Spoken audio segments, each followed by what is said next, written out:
Hello, faithful, and welcome to the 49ers Plus podcast. I'm Al Moriello, and this is your source for the most subjective 49ers discussions.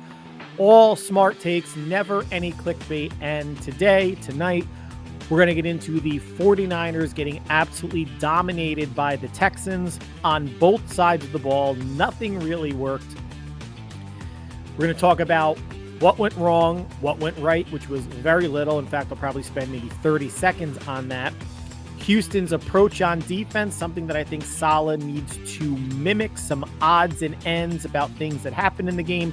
Of course, there's more injuries, 3 more to be exact. We'll talk about that, and I'll give some takeaways, coming out of the game. So let's jump right into it. That was one of the more disgusting games during the competitive Shanahan era. So, 2017, 2018, before Jimmy got there in 2017, 2018, after Jimmy got hurt, the COVID year there, and last year, watching Sorensen and the offense struggle without, McCaffrey and Purdy for some games, and Ayuk was hurt. There have been some tough watches. And yeah, the Niners, were missing still a decent amount of players going into this game, especially on the defensive side of the ball, but on offense, still missing Purdy and Ayuk and Pearsall. Defense lost 3 more players. We'll get into that, but this just looked terrible from the get-go. The Niners had no answers for anything for the vast majority of the first half and for the majority of the game. I said in the open that they got dominated on both sides of the ball. If you watched that game, you can't take anything else away. The defense let up 475 total yards of offense to a not really that good Texans offense, who, by the way, were missing their top 3 receivers in Tank Dell, Nico Collins, and Christian Kirk. CJ Stroud went 77% through the air for 318 yards, 2 touchdowns, 1 interception at the end of the half. We'll get to that. Was not sacked, hurried, pressured, aggravated, or probably touched all game. The Texans, not a very good running team, ran it 36 times for 157 yards.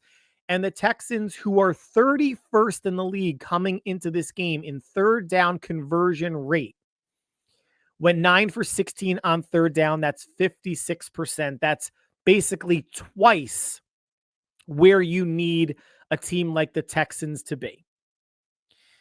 I think the first drive set the tone regarding what kind of game this is going to be. Ate up almost 10 minutes of clock on a drive that went 16 plays and resulted in a field goal. Niners did nothing with their first possession. I think it was 3 and out or 4 and out. Texans get the ball back, 9 plays, ate up more time, resulted in a field goal. So on one way, I'm watching, and I'm sure you're watching too, going, Jesus Christ, the Niners defense can't stop them at all. Not a good running team. They're finding gashes, missing their top 3 receivers. Dalton Schultz was a non-factor, and he led the team in receiving coming in. They have 2 rookies on the outside and a third-year player, all from Iowa State.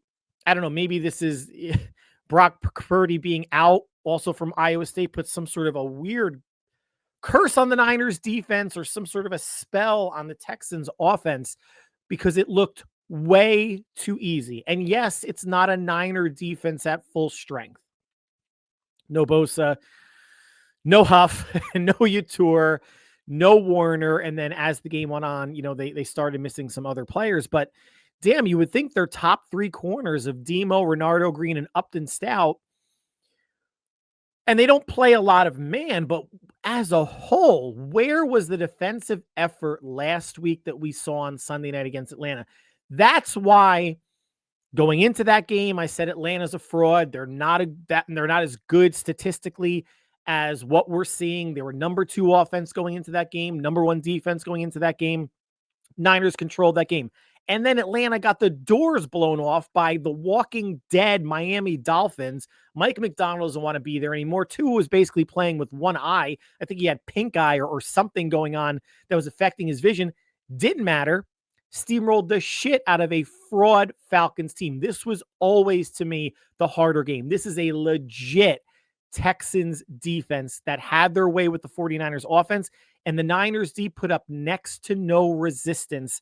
I'm surprised it was only a 26-15, 11-point victory for Houston. But let's keep going over the drives the Texans had in the first half. So a 16-play drive, a 9-play drive that ends up in 2 field goals, and you're thinking, all right, maybe the Niners took the Texans' best punches. 2 long drives, only 6 points, only down 1 score. Maybe the Niners could do something. Nope, not at all. The next 2 Texan drives, 10 plays, touchdown. 11 plays, touchdown. That's just in the first half. Second half, the Texans had a 12-play drive for a touchdown, a 10-play drive for a field goal, and then 2 punts toward the end of the game when it sort of still mattered for San Francisco because mathematically they were still in it. But I don't think any of us had really any faith that any comeback was really going to be mounted. Long drives by a not great offense, a quarterback who has struggled the past year and a half, missing their top 3 receivers, not having a very good running game. And the Texans did whatever they wanted at will to San Francisco is a really bad look. I don't think this was a letdown game from the Falcon game. I think the Bucs game in some ways was a letdown from the Rams game. I think overall it would have been a letdown game, and then Warner getting hurt just put the exclamation point on it. This was you just got bullied from the start, in the middle, and at the end. I know Robert Saleh is not playing with the full deck, right? Defensively. And I don't want to jump the gun here on what they should be doing since they don't have a full deck, but I expected a little bit more grit and fight and contesting catches, maybe a little bit more pressure, or like I said in the podcast leading up to this game, maybe they try to take the run away to make a very wounded Texans passing attack even more one-dimensional. Maybe that would open up the non-existent Niner pass rush to get to C.J. Stroud, an offensive line in the Houston Texans that going into this game was ranked 30th in both pass block win rate and run block win rate. And the Niners had no answers either way. Not like the Niners D-line without Bosa and Yatur and Huff. At least, Yatur plays on the inside too. Wasn't expecting the pass rush to be dominant, but again, I thought there would be the same maybe type of pass rush that they had against Atlanta, maybe getting to Stroud twice with sacks or pressures, throwaways. Yeah, okay, did they flush Stroud out of the pocket a couple times? Yes, he actually picked up, a first down or 2 with his legs, or at least one. Kept plays alive, but for the most part, it's more of what we've been seeing from San Francisco, a non-existent pass rush and a complete reluctance to blitz and send pressure. More on that in a moment. Let's get off the defense's back because we all watched the game. We all saw how bad it was.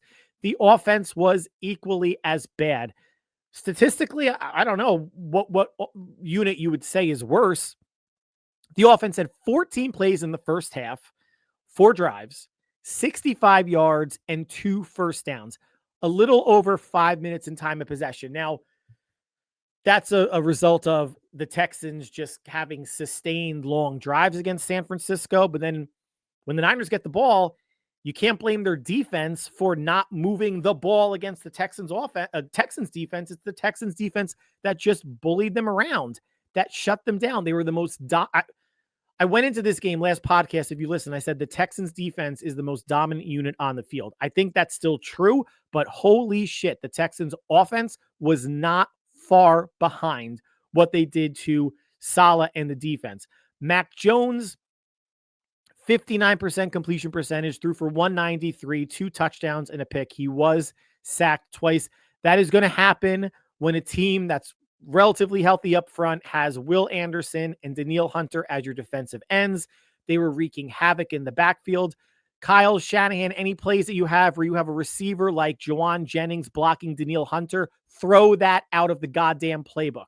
Having backup tight ends trying to block Hassan Reddick in the NFC Championship game, was it 3 years ago at Philadelphia? That shit is not going to fly. Not when your main offensive linemen are not holding up their end of the bargain, blocking anyway.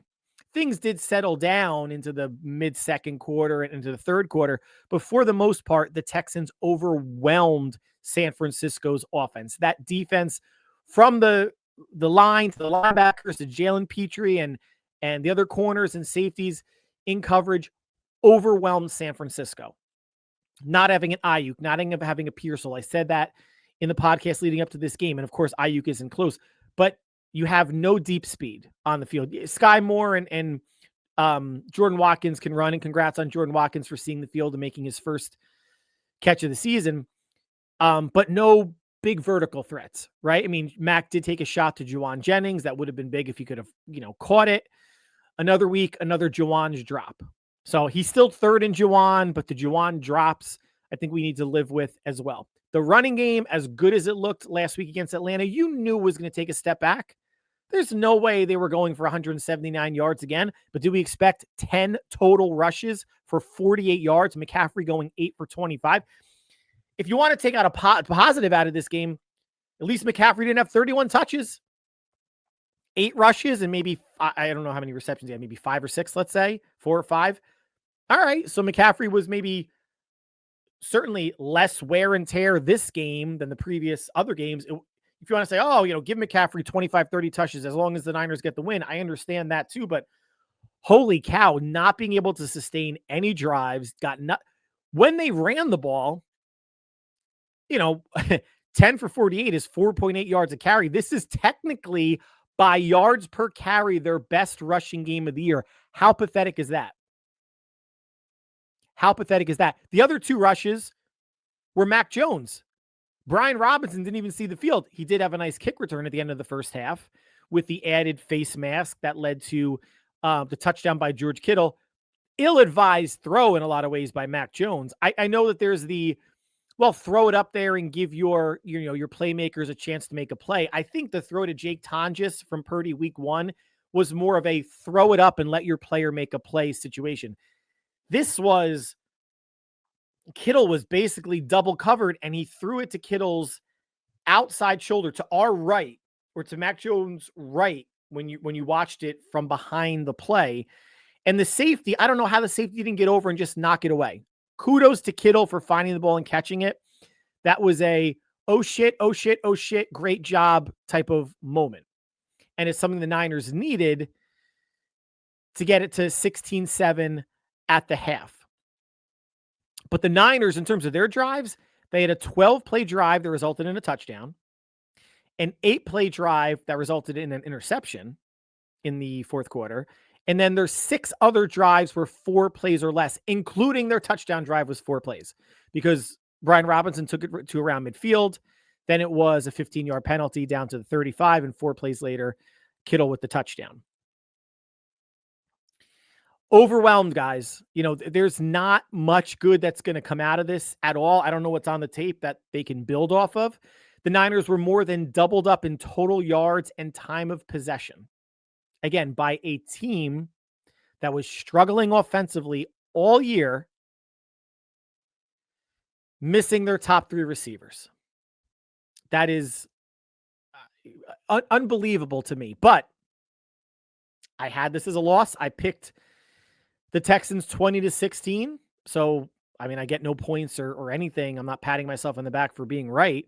But I got the Niners offensive output kind of right? 16. They scored 15, whatever that's worth, which is not much.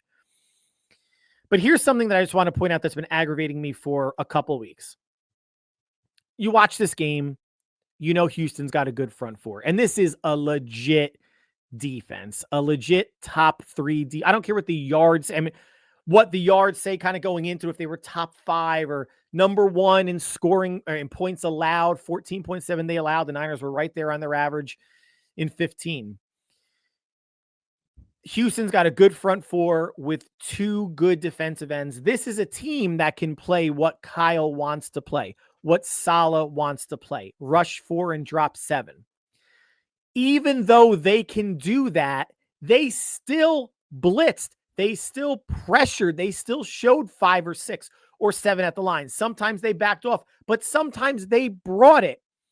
Max should have been sacked maybe 4 or 5 times. A couple times was just a throwaway at the feet of the receivers to get rid of the ball. Even a team with a very good friggin' defense still knows that they can send pressure at a quarterback. I want to see this more so out of Robert Saleh. And I understand that it cuts both ways, that you don't have maybe, if he doesn't believe in the linebackers or the secondary to hold up. I would argue at this point, the secondary is the strength of the team, right? You have your 3 corners, you have your safeties between Brown and Pinnock. I don't even know how much Siegel played, Malik Mustafa, but compared to the D line, I mean, it probably goes secondary, linebackers, then D line, right? The run defense had a good showing last week, 60 yards. Gave up, about 100 yards more to the Houston Texans. Again, 30th run block win rate, offensive line, 30th pass block win rate, offensive line. The Niners D line couldn't do shit. Saleh couldn't and didn't dial up anything to make CJ Stroud uncomfortable. I mean, keep going down to like, I know you can't blitz. I'm not a proponent of blitzing all the time like Brian Flores. Sometimes it works, sometimes it doesn't. They got lit up by the Chargers on Thursday night. I know you have to be judicious in terms of unleashing pressure, but Jesus Christ, can they they're not even unleashing pressure. They're gently rolling out to the offensive line in an ill-timed blitz that doesn't usually get home or really affect the play at all. The Niners have no pass rush. CJ Stroud struggles with pressure. The Texans are missing their top 3 receivers. Why are they playing so goddamn soft? Right? You got 2 rookie receivers and a 3rd-year receiver, all from Iowa State, for whatever that's worth. Why are they playing 5 to 7 yards off? And I understand schematically you may have linebackers dropping, into a zone in between the receiver and a corner. Like Robert Saleh has forgotten more defensive football than I'll ever know. But I would love to see what it looks like that. Yeah, but you don't have the horses up front. Is this going to be the game, Kyle and Robert, where you played a piss poor offensive line and you still couldn't get any pressure? And I'm not holding it against them that they had so many injuries at defensive end. 3 of their 4 top defensive ends are out. They're missing, D tackles are coming in and out. Kevin Givens came in. CJ West was not activated. Jordan Elliott gets hurt. Linebacker, the shuffle. I get it. Interchanging safeties. There's a lot of variables in the mix, but at some point, I would love to see Robert Saleh take the training wheels off and say, yeah, I know we have young players out there. And Siegel's not out there anymore, so there's no young safety. You either have Mustafa in his 2nd year, Jair Brown, Jason Pinnock, fine. You have Upton Stout in the slot. If they were to take him out for Chase Lucas, nothing against Upton Stout. I think that would be a mild upgrade. You have Renardo Green, a 2nd-year corner. Demo's in his 5th or 6th year, whatever it may be. And of course, you have some young players up front. It's going to be Alfred Collins and Michael Williams. I get it. It's not like this is a full team of 11 rookies on defense and you're worried about exotic blitzes or blitzing because they can't cover behind it. We know it's an 8-game sample. You can't rush the passer, right? We get it. And you play awfully soft in coverage. Charmin ass soft in coverage. Send some goddamn pressure. Or have your corners up, defense up, whatever you want to call it, challenging the receivers more. If you're still, I'm not saying play up and play bump and run man all game. Not at all. But how many times do you see from the telecaster, if you're in the stadium, home or away, how far off a corner is at the top or bottom of your screen? And it's going to be like a jet out for 5 or 7 uncontested yards, especially when you're playing rookies. Challenge the shit out of them. Get your hands on them. Bump them off their routes. Bump them off their timing. Make CJ Stroud think more. Did he make any difficult throws? Like maybe 1 or 2, but he was 70-something% completion percentage. And these receivers were running open. 77% for Stroud. I don't care. Go down swinging. Don't go down, bend, but don't break. That's what's so infuriating. Yes, it worked against the Rams. And yes, this is still a 5-3 team. This isn't the Jets. This isn't the Titans or, the Raiders, some woebegone franchise. And credit to the Jets for getting a win today. But, they were going to play the Bengals. And at some point, the players looked down and realized, oh, shit, I'm wearing a Bengals uniform. We suck. We're going to be the team that gives the Jets a win. But at least have some fight in the defense. At least there is no attempting to exert their will on another team on defense. And especially an offensive line that maybe you can overwhelm with numbers, or a quarterback you can rattle that's not necessarily mobile, a not fantastic running game, very young and inexperienced receivers. There was none of that. They're still, well, ho-hum, let's play rush 4, drop 7, bend but don't break. And CJ Stroud isn't, I know that there's some in the Cone Clown clique that would drop to their knees and suck them off with 2 hands, if CJ Stroud just smiled at them, but he is not a top 10 quarterback. And he diced them up. He's an accurate quarterback and has a good arm, but he diced them up with minimal to no resistance. It was terrible looking. Maybe it's time to do something else. Yes, it's a 5-3 team. I get it. But holy shit, if you don't have the horses up front, and maybe your secondary is your strength with your safeties and your corners, and you have young linebackers, maybe you start trying to dictate something. Maybe that starts this upcoming week at the Giants. Jackson Dart, Cam Scatterbo, done for the year. No Malik Neighbors.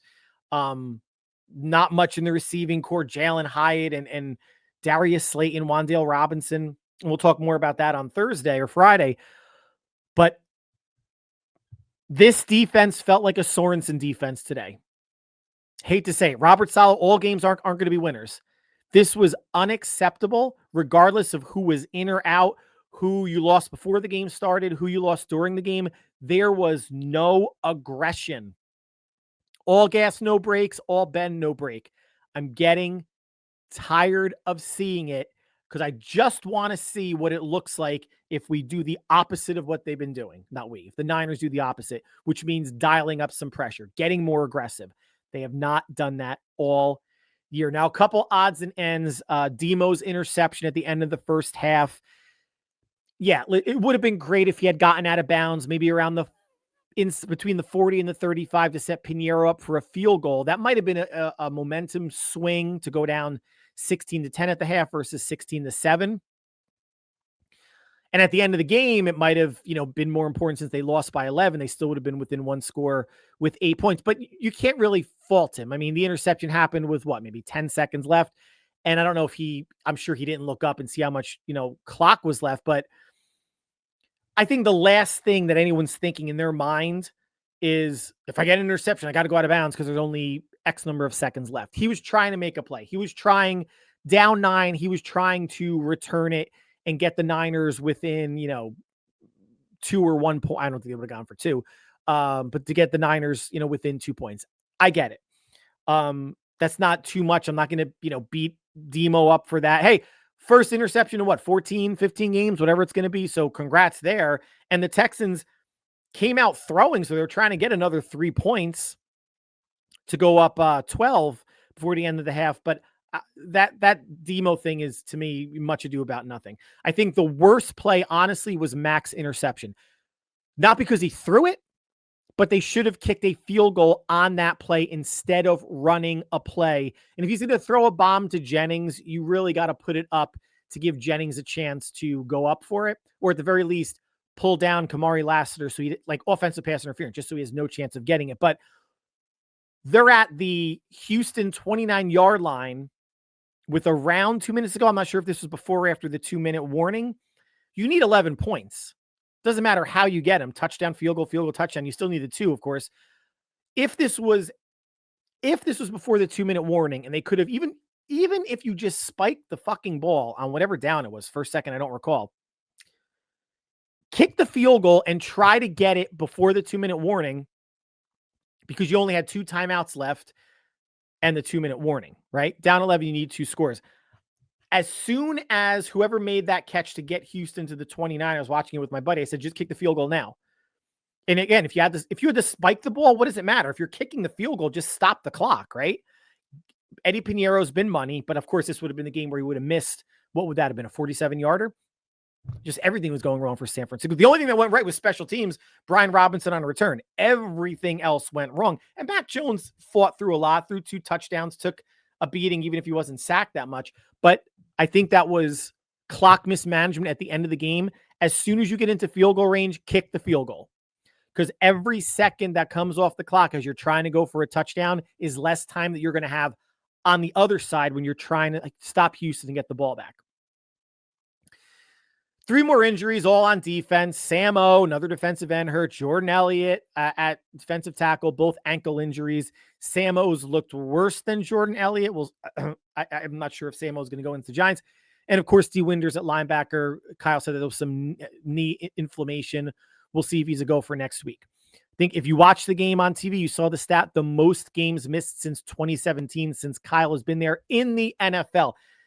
It's not an aberration, guys, and it's not an excuse.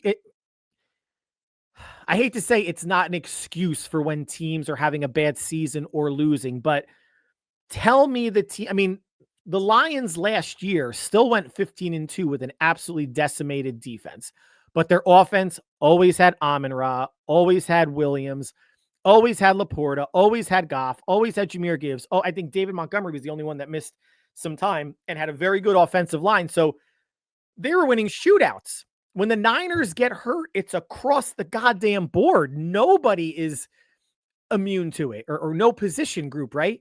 Injuries everywhere.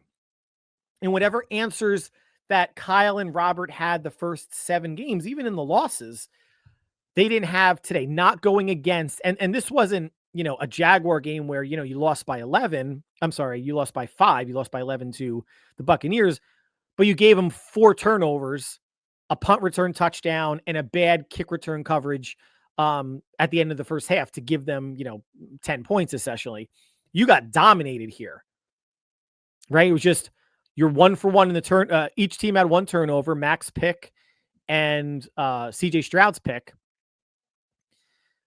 If Mac doesn't throw a pick, they still lose this game. I mean, if Mac doesn't throw that pick and they kick a field goal, make it 26-18. I don't know if they go for an onside kick or kick the ball off. Who knows? But they still probably lose the game. So even if they didn't lose, even if they didn't tie the turnover battle and they won it, they still would have lost. Wouldn't really have mattered.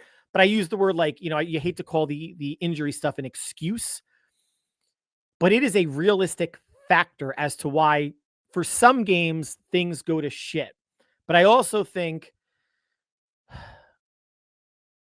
if Robert Saleh was the defensive coordinator for Houston, as weird as that may sound, under DeMeco Ryans, Robert Saleh would dial up a completely different game plan and be as aggressive as DeMeco Ryans wants him to be, but instead he's as aggressive as Kyle wants him to be.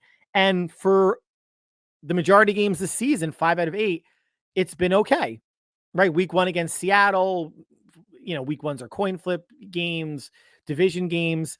Atlanta, some of the other wins, they were able to get, I think get away with some things. And yes, the injuries have really mounted on the defensive side of the ball. Jeff Ulbrich, if he was the defensive coordinator for the Niners, do you think he'll be blitzing as much as he was in Atlanta? Now, granted, they got blitzed by the Dolphins today, but Jeff Ulbrich would be a completely different defensive coordinator under Kyle than he would elsewhere. So again, Robert Saleh's done a really nice job with young players on defense, and the hand he's been dealt defensively with injuries. But I think it's time for injecting a little bit more all gas, no brakes, meaning get after the goddamn quarterback and pressure by any and all means necessary. Again, that doesn't mean every single snap, doesn't mean every single throw, doesn't mean run blitzing every single running play. It just means more than what they're doing now, and challenging receivers, not playing so soft. Bend but don't break. Bend but don't break. They broke multiple times. They're Gumby out there. The calisthenics and the bending, the stretching to the breaking point, stretching and breaking again. It's getting tiresome. And it's not because the Niners lost this game. It's not because the way they got, dominated, even if Saleh played a more aggressive game, who knows if the outcome would have been any different because the offense got dominated by the Texans defense. All right, takeaways. This game sucked. It was nauseating to watch. You had a little bit of hope the first two Texans drives offensively because it ended in field goals, but it just felt like the Texans are dictating the game to them on both sides of the ball. What I will say is I had them losing this game, not like this. I had 20-16, not with the Texans putting up 470 yards of offense and the Niners looking completely incompetent and impotent on both sides of the ball. But the loss doesn't surprise me. This is I said it last podcast, guys. Legit defense. Atlanta wasn't. Atlanta was a fraud. Atlanta is a fraud team. And at this point in the season, I had them 5-3, and that's what they are. You don't have to take my word for anything. I'm sure a lot of people out there had them at 5-3 or potentially worse. Only the rosiest of Niner fans probably had them at like 6-2. It was an AFC loss. That's okay. I mean, every win's going to matter with how well the Rams and Seahawks are playing, but an AFC loss is better than an NFC loss. Had them at 5-3, they're 5-3. I had them going 11-6. That's still on the table, right? 5-3, double that. They're 10-6, and maybe they get a win last week against the Seahawks. Granted, when I made that prediction before the season started, I said a healthy-ish Niner team should go 11-6, maybe 12-5, but let's say 11-6 with the schedule they had. Now, Colts are much better than advertised, but otherwise, Cardinals are still bad. The Titans are bad. We'll see what happens with the Giants this week. The Bears aren't really a very good. They're a middling team.